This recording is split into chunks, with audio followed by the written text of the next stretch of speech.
जय महाकाल दोस्तों। तो आज की इस वीडियो में मैं आप लोग से डिस्कस करूंगी कि बीपीएससी टीआरई 3.0 के एग्ज़ाम के लिए मैंने कहाँ से पढ़ाई की थी, जिसके कारण से मेरे 6 to 8th में इंग्लिश में 86 मार्क्स आए हैं। मैंने अपनी पिछली वीडियो में बताया था कि मेरे 83 मार्क्स हैं, पर क्योंकि मैंने 3 क्वेश्चंस जब पहले आंसर किया था तो उसको काउंट नहीं किया था, क्योंकि मुझे लगा था जब फाइनल आंसर की आएगी तो इनके आंसर्स चेंज कर दिए जाएंगे। पर फाइनल आंसर की आने के बाद भी उनके आंसर्स नहीं चेंज हुए, इसलिए मेरे 86 मार्क्स बन रहे हैं। तो सबसे पहले बात करते हैं जनरल स्टडीज़ की। इसमें आएगा हिस्ट्री के 8 क्वेश्चंस रहते हैं, जिसमें से नेशनल मूवमेंट मतलब मेन रहता है, और फिर 8 क्वेश्चन ज्योग्राफी के, 8 वही हो गए क्या कहते हैं साइंस के, 8 करंट अफेयर, 8 मैथ्स के।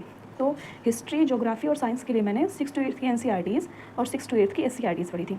मेरी सिस्टर ने केवीएस से पढ़ा है, तो एनसीईआरटीज़ सारी मेरे घर में थी, तो मैंने उससे बुक से पढ़ी थी, और एससीईआरटी को मैंने डाउनलोड कर लिया था पीडीएफ में, उससे पढ़ा था। फिर करंट अफेयर के, और हाँ प्लस दानिश सर की वीडियोज़ डेली वो यूट्यूब पर एक वीडियो कराते थे, मैंने उसको किया था।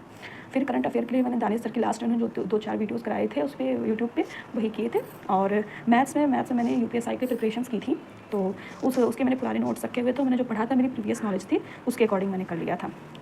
उसमें मेरे 118 क्वेश्चंस राइट थे, बट अनफॉर्चुनेटली मेरा फाइनल सिलेक्शन नहीं हुआ। फिर हम बात करते हैं अपने सब्जेक्ट स्पेसिफिक की, तो उसमें सबसे पहले बात करते हैं ग्रामर की। तो ग्रामर के सारे जो कॉन्सेप्ट्स थे वो मैंने तरुण ग्रोवर सर की यूट्यूब पे एकदम फ्री प्लेलिस्ट है, कोई पैसा नहीं देना, मैंने वहाँ से किया था। 35 वीडियोज़ आए थे, और फिर जो वो सारे चैप्टर्स कराए हैं उन्होंने, उसके बाद फिर उसकी चैप्टर वाइज प्रैक्टिस भी करवाई है। फिर अगर कॉन्सेप्ट तैयार हो गए तो फिर मैंने प्रैक्टिस कहाँ से की, तो प्रैक्टिस मैंने एकदम स्टार्टिंग में, मुझे इंग्लिश में कुछ भी नहीं आता था, तब मैंने दीप्ति मैम से, जो अड्डा पे पढ़ाती हैं, उनके एस्टेट का, जो बिहार एस्टेट का है, वो वीडियोस उसके लिए प्रैक्टिस कराती थी, मैंने वहाँ से किया था। फिर वहाँ से मेरा थोड़ा मतलब समझ में आने लगा कि कैसे मुझे क्वेश्चंस करने चाहिए। उसके बाद मैंने एसएससी की पीवाईक्यू की बुक आती है पिनाकल की, मैंने बोली थी, और रानी मैम के यूट्यूब वीडियोज़ किए थे, बस इतना ही किया था। उसके बाद आता है वर्ड पावर।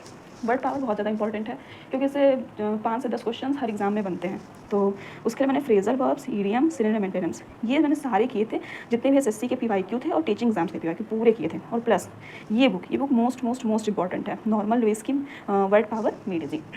ये रेड कलर की बुक है, 137 रुपीज़ की मुझे अमेजॉन पे मिली थी। मैंने इसके लगभग अभी तक 8 to 9 रिविजन्स किए हैं। इसको मैंने दिसंबर 2023 में परचेज़ किया था, तब से मैं इसको डेली कुछ ना कुछ पढ़ती हूँ। ये बहुत ज़्यादा इंप्रूव किया इसने। अब फाइनल हम बात करते हैं लिटरेचर की, जिसने सबका ही काम बिगाड़ा है, ठीक है। तो मैं ये कहूँगी, मैं इसमें कुछ नहीं बता सकती कि हाँ मैं बड़ी फेंकूँ कि मैंने ये पढ़ा था वो पढ़ा था, क्योंकि मैंने सच कहूँ मैंने कुछ भी नहीं पढ़ा था। जो भी मैंने जितने भी क्वेश्चन किया तो तुक्के पे किए हैं, या फिर मेरा जो प्रीवियस नॉलेज था कि मैंने जल्दी में ही एमए कंप्लीट किया था, तो उसके मुझे काफ़ी मतलब ज़्यादातर क्वेश्चन जो थे हम लोग के आए थे वो नेट के लेवल के थे, पीजीटी के लेवल के। तो एमए वही लोग करते हैं जिन्होंने तो जो हमारे ज़्यादातर क्वेश्चंस आए थे नेट या पीजीटी लेवल के थे, तो मैंने एमए कर रखा था, तो उससे मेरी थोड़ी बहुत हेल्प हुई। पर हाँ वही बात है, इतने टाइम से रिवीजन नहीं किया था, 6-7 महीने हो गया था एग्जाम दिए, 6-7 के मतलब अप्रॉक्स 10-12 महीने हो गए थे एग्जाम दिए थे, तो जितना कर पाए उतना किए। अब मैं इस पर, जब मेरा DT प्लस का एग्जाम आने वाला है टीजीटी का, तो मैं इस पर काम कर रही हूँ। अगर आपको कोई वीडियो चाहिए होगा तो आप मेरे कमेंट में लिख देना, और प्लीज़ यार मेरे चैनल को सब्सक्राइब कर दो, मुझे बहुत अच्छा लगेगा। अगर कोई मेरा एक भी सब्सक्राइबर बढ़ता है तो मुझे बहुत ज़्यादा खुशी मिलती है। Thank you.